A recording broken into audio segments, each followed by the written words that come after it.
হিন্দুদের কোনো অনুষ্ঠান হয় না, মুসলমানদের কোনো আপনি কি এখানে মোদী সরকার পেয়েছেন? গাড়ি ভরে দেবো আপনাকে। হ্যাঁ, আপনি ভদ্রতা বজায় রাখুন, ভদ্রতা বজায় রাখুন। তুমি হরিণঘাটার এক প্রাথমিক বিদ্যালয়ের প্রধান শিক্ষককে প্রকাশ্যে হুমকি। নদিয়ার হরিণঘাটা দাসপোল ডাঙ্গা প্রাথমিক বিদ্যালয়ের প্রধান শিক্ষক চেয়েছিলেন তিনি বিদ্যালয়ে সরস্বতী পুজো করবেন, সে কারণে প্রকাশ্যে তাকে হুমকি দিল এক যুবক। যুবকের নাম আলিমউদ্দিন মণ্ডল, ওই এলাকার বাসিন্দা।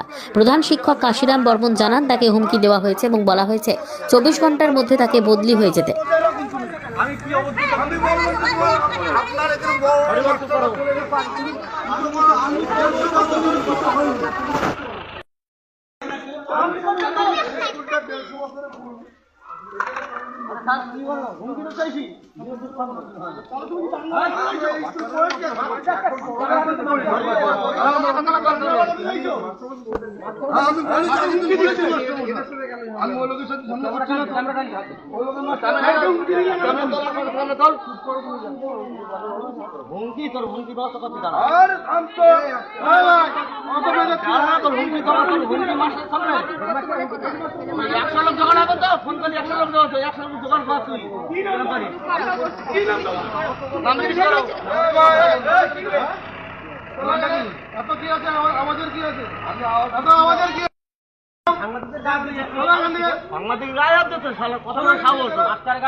কাশিরাম বর্মন,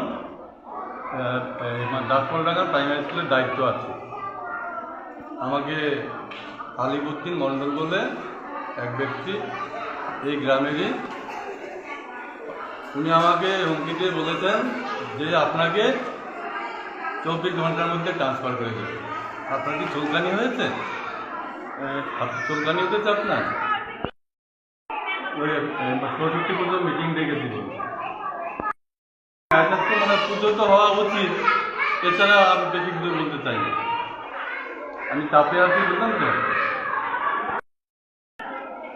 হ্যাঁ, বিচার তো হয়তো অন্যায় করেছে, সেই হিসাবে তো মানে বিচার হওয়া উচিত।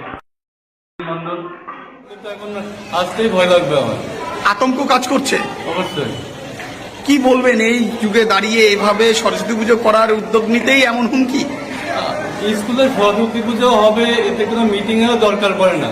এখানে বিশেষ করে হিন্দু মুসলিম বাচ্চা উভয় পক্ষ আছে এবং উভয় পক্ষের বাচ্চারাই চাইছে যে এখানে একটা পুজো হোক।